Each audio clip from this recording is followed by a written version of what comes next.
झारखंड प्रदेश में जमीन लूट का खेल धड़ल्ले से जारी है। भूमाफिया और प्रशासन की गठजोड़ से ये खेल चल रहा है। लोग चाहकर भी अपनी जमीन को बचा नहीं पा रहे हैं। लिहाजा आदिवासी समाज जमीन लूट के खिलाफ बड़े आंदोलन की तैयारी में है। देखिए रिपोर्ट। आदिवासियों की सामाजिक, धार्मिक और रैयती जमीन को संरक्षित और सुरक्षित करने के लिए यहाँ सुरक्षा कवच के रूप में CNT-SPT एक्ट कानून है।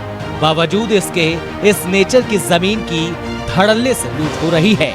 न्याय के लिए लोग थाना अंचल में गुहार लगाने पहुंचते तो हैं, लेकिन कोई सुनवाई नहीं होती। थक हार कर खुद की जमीन पर हो रहे अतिक्रमण को रोकने पहुंचते हैं तो उल्टा केस मुकदमे में फंसा दिया जाता है। लिहाजा जमीन बचाने को लेकर ये समाज व्यापक आंदोलन की तैयारी में जुट गया है। और आज CNT-SPT एक्ट रहने के बाद भी जमीन हमारे धड़ल्ले से लूटी जा रही है। तो और हमारा व्यक्तिगत मानना है कि आदिवासियों के लिए जमीन जो है जीने का संसाधन है, वो खरीद बिक्री का वस्तु नहीं है।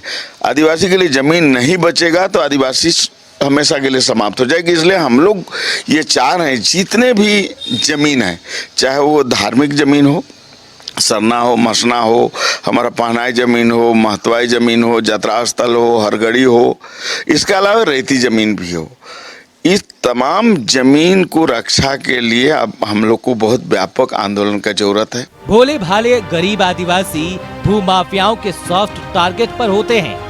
पहले कई तरह के प्रलोभन देकर कब्जे की कोशिश की जाती है। तैयार न होने पर फर्जी कागजात के जरिए जबरन कब्जा किया जाता है।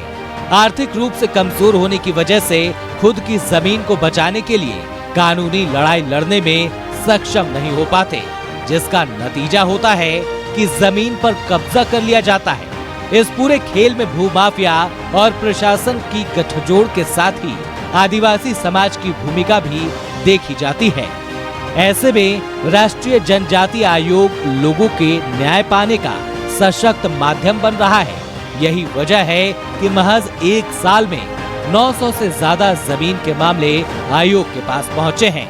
लगभग 300 केसेस थे, आज 900 से भी अधिक केस है जमीन से संबंधित और अन्य संबंधित, लेकिन अधिकतर मामला जमीन का है। मैं इतना कहना चाहती हूँ कि क्या आदिवासी समाज जिसका पहचान जमीन से है, जिसका पहचान खेती से है, जिसका पहचान प्रकृति से है, जिसका पहचान जल जंगल जमीन से है, और उनका संरक्षण और सुरक्षण नहीं होगा तो कौन करेगा। और जनजातीय आयोग का ही एक उद्देश्य जब इनका गठन किया गया तब यही था। झारखंड अलग राज्य बनने के बाद यहाँ जमीन लूट का खेल बढ़ गया। हर दूसरी हत्या का तार जमीन से जुड़ा है।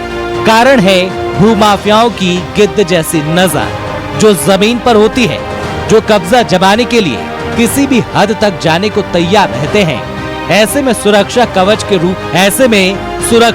के रूप में बने कानून का कड़ाई से पालन करने की जरूरत है, तभी जमीन संरक्षित होगी। न्यूज़ 11 भारत के लिए रांची से दीपक उरांव की रिपोर्ट।